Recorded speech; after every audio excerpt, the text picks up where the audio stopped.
In a tiny house, nestled in a quiet corner of a bustling city, lived a little mouse named Milo.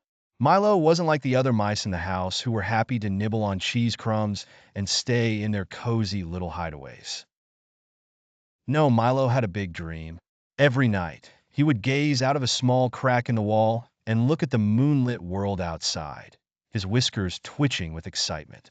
"I want to see the world," Milo would say to his friends, but they would just laugh.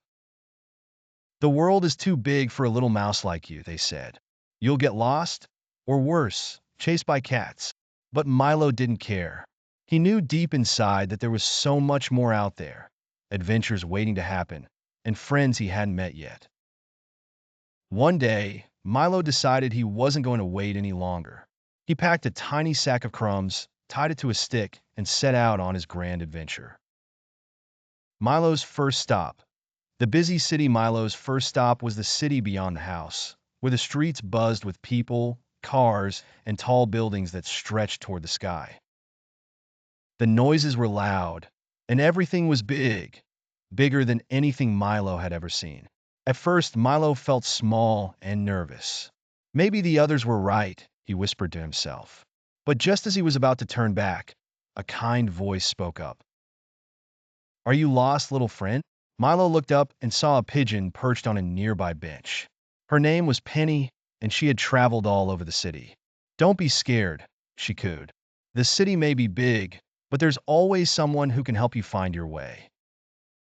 With Penny's help, Milo learned how to navigate the bustling streets. She taught him how to dodge bicycles, where to find the best breadcrumbs, and even how to ride on the top of buses to see more of the city.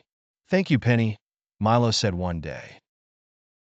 "I've learned so much from you, but I must keep going. There's still so much of the world to see." Penny smiled. "Then fly high, Milo. Your journey is just beginning." Across the seas, a new friend in the forest. Milo's travels took him far beyond the city, across fields, rivers, and even over the sea. He found a tiny boat and sailed bravely through waves that felt like mountains to him. One day, after what seemed like forever, he arrived in a lush green forest. The forest was magical, with trees so tall they seemed to touch the clouds, and every corner was filled with new sounds. Birds chirping, leaves rustling, and rivers flowing. It was beautiful, but also a little scary for Milo, who was used to walls and roofs. As he wandered, he heard a sudden crash in the bushes. Milo froze. Out of the leaves tumbled a big, clumsy rabbit named Rory. He had tripped while trying to leap over a log, and now he was sprawled out on the ground, laughing at himself. "Oh dear, I'm always tripping over something," Rory giggled. "But hey, you're new here. What's a little mouse doing in this big forest?" Milo told Rory about his journey, how he wanted to see the whole world. "Well, you've come to the right place," Rory said, beaming. "I'll show you the best spots in the forest.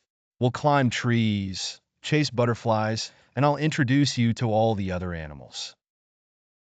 Milo spent many wonderful days with Rory, learning how to hop through the tall grass and where to find the tastiest berries.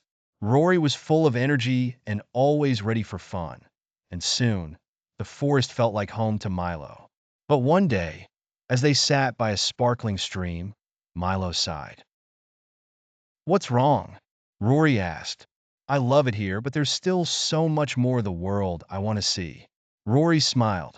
"Then you must go, Milo. Adventure awaits. But don't worry, you'll always have a friend here in the forest."